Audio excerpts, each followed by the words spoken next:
Welcome to Behind the Story, where we discover the story behind your favourite stories. My name's Lisa Renee. I'm from the Collaborative Press, and I'm also a romance contemporary author of the Single Again series. And I'm Naomi Craig, historical fiction author of Rahab's Courage. So Lisa, you have had an exciting week with More Than a Second Chance. It's been #1 on so many lists. Tell us a little bit about how you got there. Sure. Well, I'm sure there's a lot of authors that are interested about my results. I got a BookBub feature deal. And so for our readers out there, that's a really cool thing to get. Only 15% about books get accepted. So you often have to submit a few times before you get accepted. BookBub prefers if the author is going wide, where it's available on other stores, not just Amazon. So to entice them to take my title on, I said I would go wide and offer it on Kobo, Barnes & Noble and Apple, etc. So this time after my third time, they accepted it, and it wasn't a lot of time to prepare. So just the last couple of weeks, I've been busy putting my pre-order up, doing my cover for my next book in the series, and just taking advantage of the thing. So it basically, I think it's roughly around 130,000 email subscribers in the Christian fiction genre. So yeah, hit #1 in a lot of Christian categories like Christian romance, Christian and religion, religious fiction, even Christian counseling and Christian dating in relationships. So yeah, in most of the stores, US, Australia, Canada, UK, I think it got up to #5. But yeah, Germany reached high and all that kind of stuff. So yeah, it's been still hitting quite high up there. In the whole Kindle store, it was something like 323 in the whole Amazon US store. So, and 236 or something like that in the Australian store. So that was pretty cool. That's the highest it's been before. Yeah. So what about you, Naomi? What are you working on? You handed in your manuscript, and so you're having a little break, or? No, actually, I'm preparing a pre-order buy for Rahab's Courage. So I'm back into the world of Moab and ancient Jericho, evaluating it from my main character. Her husband, that she's in the Bible, is Salma, the father of Boaz in Jesus's line. And so I'm looking at it from Salma's imagined older brother's perspective. So getting to know Salma from a different angle, and that's a pretty short one, so it won't take too long, hopefully, and submit it to my publisher. So yeah, so you're going to have that as a prequel sort of thing for your book's coming out in August, is it? Rahab's Courage. And yes, so this is a prequel. Will it be free or just a gift for yes, pre-order? it's a prequel. It takes place right before Rahab's Courage, and it will be free. It's a pre-buy order, so right now Rahab's Courage is live on Amazon for Kindle. If you buy that, yay! If you purchase that and then submit proof of purchase through Celebrate Lit, then you will be signed up for this freebie short story. So it's exclusive to pre-buy orders. So. Oh, that's so awesome. And I see the cover you've got in the background there, Rahab's Courage. I love your cover. It's so beautiful. They did a great job with that. So awesome. All right, we'll have to have that in the show notes then, the pre-order link. So, and I might as well put my pre-order link in as well for no filter. Yeah, absolutely. Yeah, cool. All right. Well, we have got an awesome guest I'm really excited about. Another Australian. Woohoo! Aussie, Aussie, Aussie. Oi, oi, oi. But she has been away from Australia for, I think about 20 years. We'll get on to that. But yeah, she's heading back to Australia soon. Christine Dillon is an Australian who spent most of her time in Asia. She went to school in Malaysia and the Philippines, and in 1999 went to Taiwan as a missionary. She loves telling Bible stories and training others to do the same. Her writing journey started with nonfiction, but she's now written 4 Australian contemporary Christian novels. Besides reading, Christine loves the great outdoors, cycling, hiking, bird watching, and also researching her family history. Welcome, Christine. Thanks so much for joining us. I'm delighted to be here. Tell us a little bit about you and about what you write. I had the great privilege of being raised in Asia till I was 17. My parents were missionaries. And I went back to Australia, became a physiotherapist, which you guys call a physical therapist. Loved that. It was a great job. But I always wanted to be a missionary. So when I came back in 1999, I'd been working in church planting with people that have no interest in church whatsoever. It's the furthest thing from their mind, and just telling them Bible stories. And in terms of writing, I really did not have any interest in writing. But I started by writing nonfiction, and mostly it was just to save myself time. I had so many people coming and saying, "Can you train me? Can you train me?" In the end, it became sensible to write things down. And so I had a book on discipleship, a book on Bible storytelling published. And then one day I was just praying about my ministry and various people, nothing to do with books. And suddenly the idea for 2 books just downloaded into my head. And I just went, whoa, no way, I'm not doing fiction. I could never write fiction. But I did say, okay, you're not allowed to say no to God. So God, if that really was you, you're going to not only have to force me to write, but you're going to have to give me the ability to write fiction. And he waited 6 years, and the internal pressure just got so much that I started writing in about 2013. So you started writing in 2013. You wrote you just started writing the whole first book.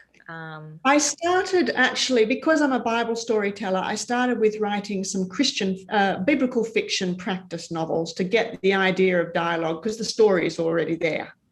And then I started, I think, the real thing in I think I did start in 2013, and it took 4.5 years to get the first one out, because I just had to learn how to write.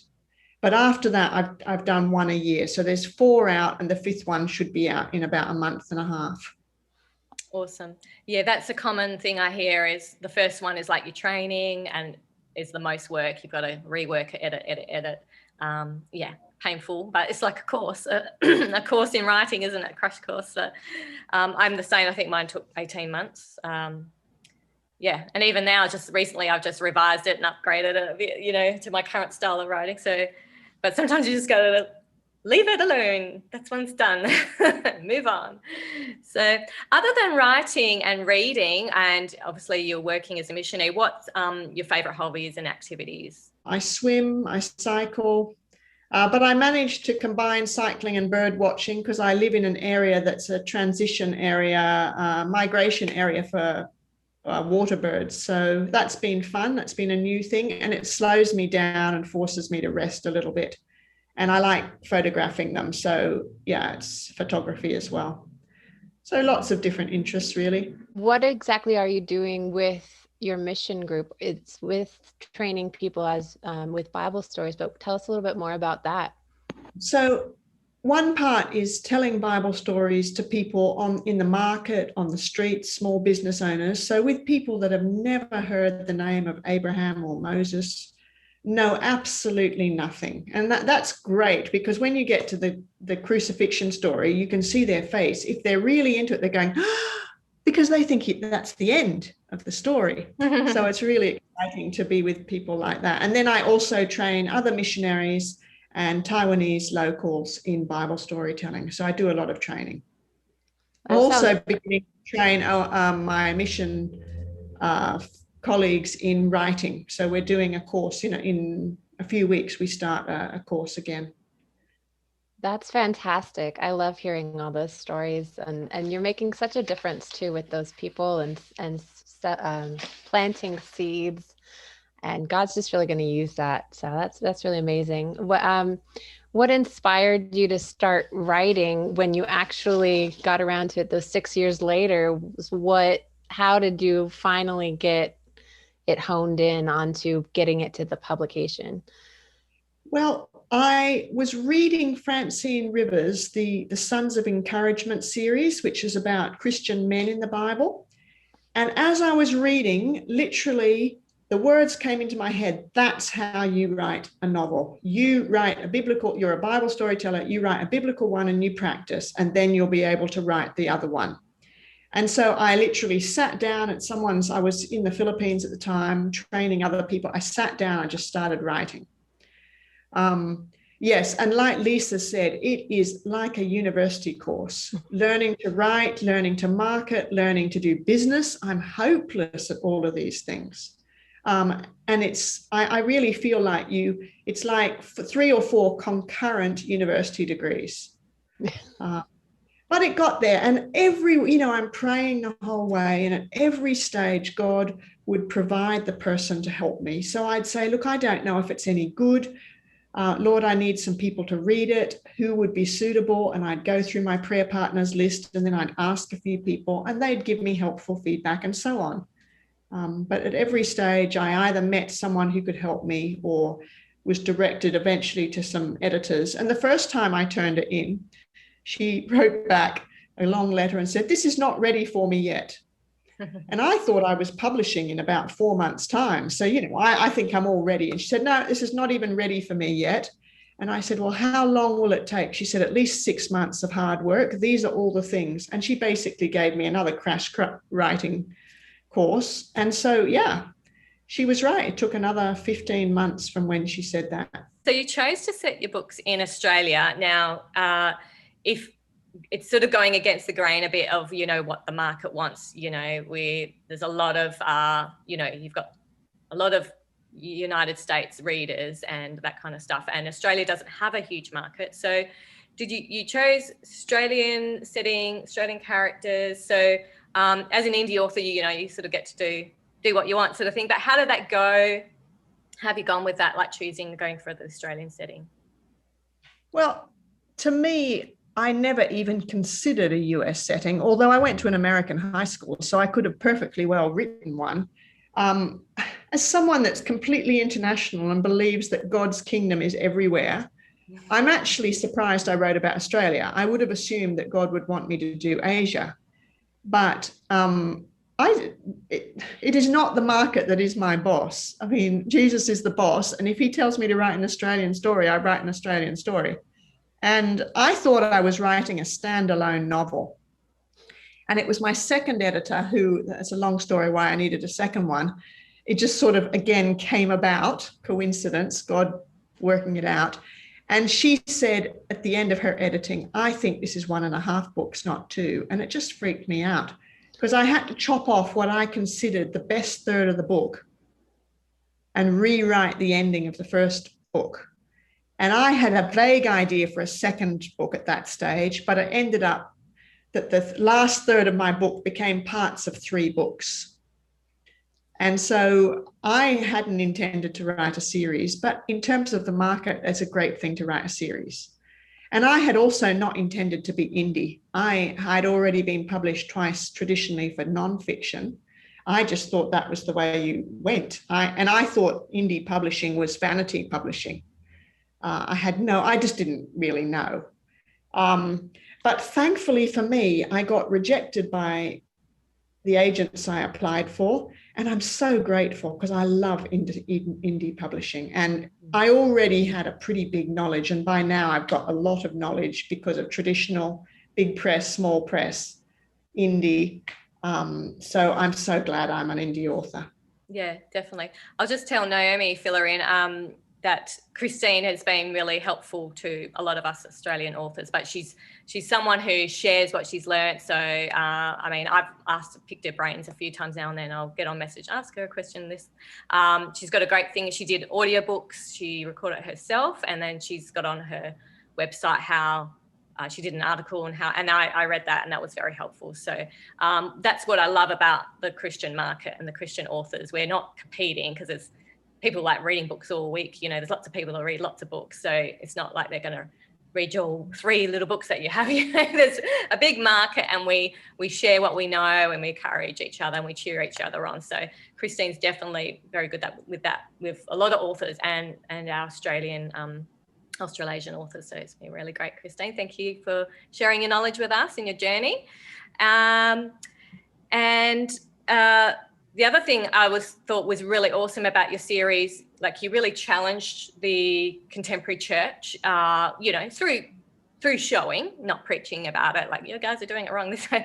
But yeah, you know, I think it was very brave and awesome, you know, what you did. I've done that in one of my books, you know, the concept of, you know, hearing God and, you know, that God does this way and healing and all this kind of stuff. But what happens when that doesn't happen? Or so yeah, it's quite interesting, you know. She's got a character in the first book, the pastor, and there's a pastor's daughter, and you know, he's in a big mega church and preaches healing and miracles and all that kind of stuff. So when things don't sort of happen like straight away for the daughter, you know, there's a bit of conflict in there. Do you want to just share a bit about the series, just in a nutshell, the theme? Well, I kept meeting people I was discipling who something would go wrong in life, and the question always was, why is this happening to me? You know, I'm a good person. And I just thought it's so unbiblical. So I wanted to write novels that challenge some of the beliefs that wrong beliefs that Christians have. And there's all sorts of things I put in them. Like I also wanted to have, I have a minor character in books 2 and 4, who really, to me, is one of the stars of the story, who's got Down syndrome. And I just want to keep challenging people to think and to really know their Bibles, and not to be just dominated by worldly thinking of what's success, what's forgiveness, why should I forgive? Every book has different issues in it. And someone that knows me well says, Christine, I've noticed that all the lessons you taught me when you discipled me, they're slowly coming out in your novels. So yes, it's very intentional. So the first 4 are all linked with one family.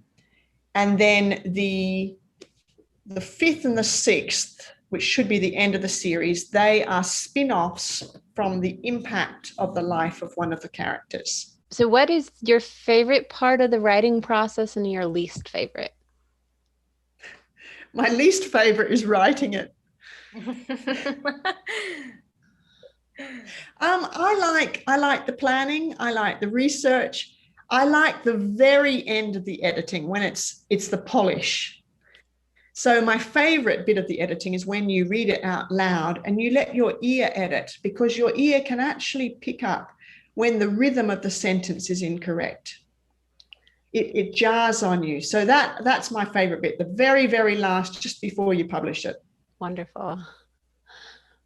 What is it about the actual writing, like just putting it down, or like the typing? Just incredibly difficult.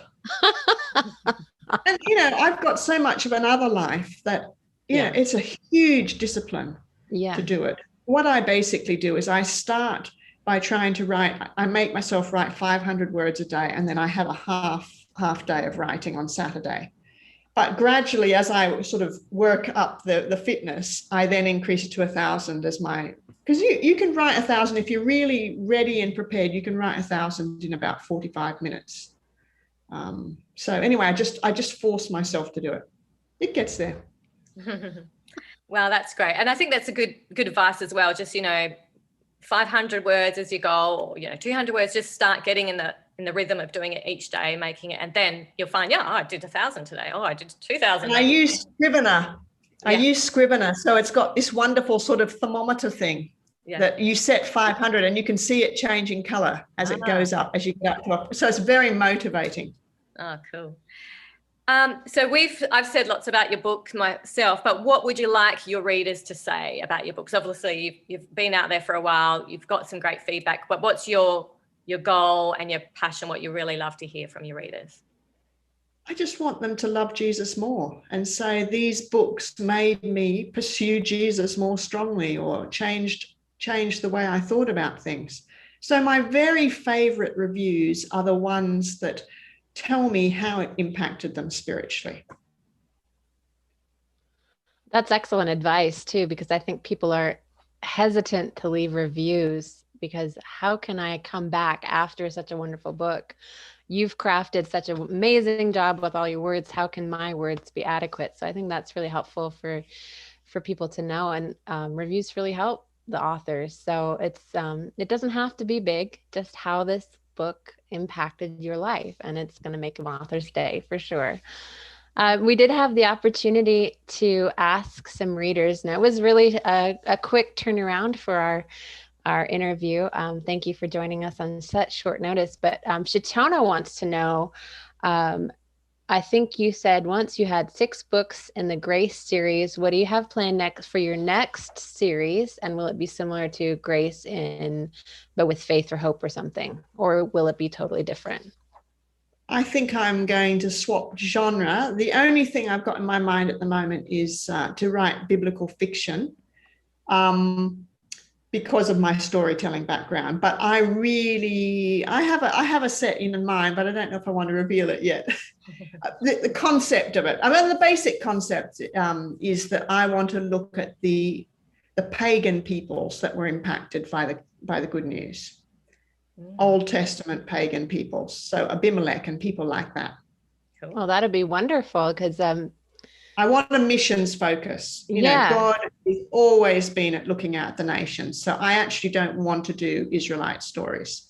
Well, and Abraham was told he was going to be a blessing to the nations. So yeah, to see how the nation is impacted, because with their many stays and, lots of mistakes and all that, they impacted a lot of people, whether positively or negatively. That'll be really awesome. I'll be looking forward to reading that. The advantage of that is the series won't have to be read in order, although obviously there'll be chronological order, but each one will be theme linked, concept linked, instead of story linked as such. Yeah, absolutely. That makes sense. Shatona also says, I know we have similar fictional likes. So who are your favorite biblical fiction authors and why? I love Tessa Afshar. And I think it's because of her background that makes her an excellent author. She's a Muslim background lady, but she's also done schooling in the UK and the US. So she's just got a depth that's there, having grown up in the Middle East, that none of us can really emulate. But she writes 2 kinds of biblical fiction. She writes what I call biblical fiction, and she writes what I call biblical era fiction, which is about a made-up character, but touching on real biblical characters, which is a different thing. I've enjoyed Connellan Cossett's Cities of Refuge series. Again, biblical era fiction rather than biblical fiction. And then I loved Francine Rivers' 2 sets of the women of the Bible and the men of the Bible. Yeah, I love biblical fiction, and I'm reading Naomi's manuscript at the moment about Ezekiel, and I listened to the audio Bible of Ezekiel first to get prepped up and looking out for little bits and pieces ready for what she was going to present. But yeah, it's just amazing. It really makes you feel like what it would be like to be in exile, what's happening, it was just really gripping, and you're really experiencing what it is to, when God's punishing the nation in their times, and to accept that they've got to go through this, and then looking forward to God's promises. But it's when you're in the story experiencing it, you're really getting it. There's so much you can just miss. So it should be making your Bible reading richer and you more excited to read the Bible. That's really a mark of a good biblical fiction author. Before I even turned mine in, it was, I think, at least maybe 2 or 3 of my critique group was like, oh, I'm reading Ezekiel. I'm like, yes, my job is done and you haven't even read my novel. Yeah. Well, I read your story on Balaam before I read, but then there was all these other scriptures in other parts of the Bible were linking and that I didn't know were associated. And so I was like, is this right? I was like messaging you and like, and you show me the scriptures and like, wow. And I just learned something, I've listened and read the Old Testament so many times over my years. So that's great. Definitely. I love biblical fiction, and it is a big challenge to be able to do that. So well done, Christine, for wanting to take on that challenge. And I can't wait for you to do that. So what's the best writing advice that you do have for someone starting out? What's the best writing advice that someone's shared with you? I think apart from prayer, if it's a ministry and if you want to honor God with it, you want to be praying about it, and you want to pray about every single step and ask God to bring people into your life that can help you. The biggest mistake to make is to go it alone, because you really, none of us have any idea. And you're going to end up with a vanity publisher or scammed out of something, or just putting out a book that's really you think's fantastic, but it hasn't been properly edited and it's terrible. So you find a community as fast as possible. And I find Facebook is excellent for that. So I belong to Australasian Christian writers and Christian indie authors, which is a great group. Do you read your book reviews, Christine? How do you deal with the bad or the good ones? The general advice is not to read your book reviews, but I do. I read every single one of them. And I've learned just to filter out the things that are obviously not reviewing your book, or someone's in a bad mood. I really appreciate it when, if they're giving a lower rating, they actually tell you why. It's hopeless just to give the rating. Don't give me a 3-star and not tell me why. Tell me how I can improve, because that's what I'm wanting, to improve. I want to write the best book possible. But as I said, the best reviews are the ones that tell me how a book has impacted you spiritually. And when people say that they've been convicted to go and share Bible stories with others, or to share their faith, or to pray more, or that there's something that they need to forgive, or it's given them hope, that's fantastically encouraging. To tell us about your current project you're doing now. Tell us a bit more about the story. How did you come up with the story, and when it will be coming out, hopefully? We only just decided on the title and got the cover recently. It's called Grace Beneath the Frost. It's about a cancer specialist who is a total skeptic. He thinks Christians are a bunch of idiots. And then he had a patient who was a really keen Christian. And the way that she lived challenged everything that he assumed. So it's a story of that. And he's a man that's a great success on the outside and a total personal failure in his family and his relationships. And he basically has got all his emotions in a deep freeze, and he just goes on in life. So it's in the final editing stage. So I'm hoping about the 31st of March, 1st of April, somewhere in there. And the reason for that timing is I'm leaving Taiwan after 22 years on the 10th of April.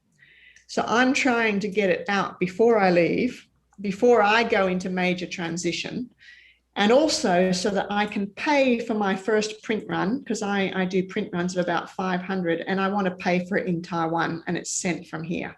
So while I've still got cash in a bank account here. What are the names of your titles of your fiction works? Can you tell us those real quickly, and how we can find you? Yeah, Grace in Strange Disguise, and any online, Google Play, Apple, Kobo, Amazon, and then print comes through theirs. You can go and order it through a Christian bookshop. Grace in the Shadows is book 2. Grace in Deep Waters is book 3. And then Grace in the Desert is book 4. And then pre-orders are up, not yet on Amazon, but on all the other places for Grace Beneath the Frost. And your website, real quick. We'll put it in the show notes. Storytellerchristine.com.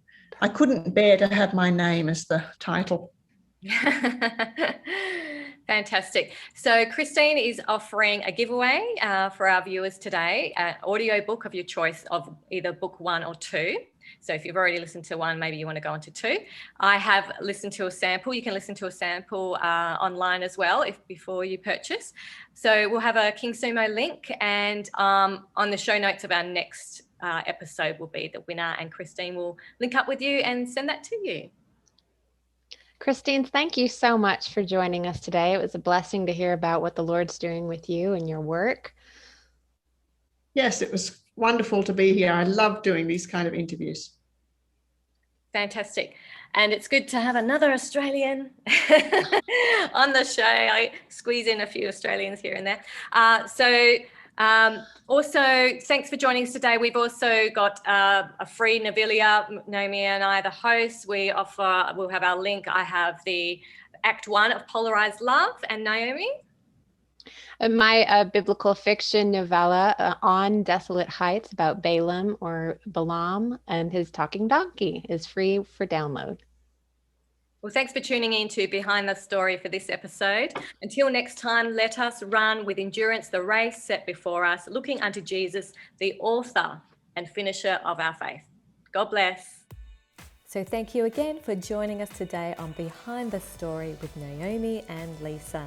Don't forget to click on the links and subscribe to our YouTube channels, and you'll keep up to date with our author interviews. Have a great week. God bless.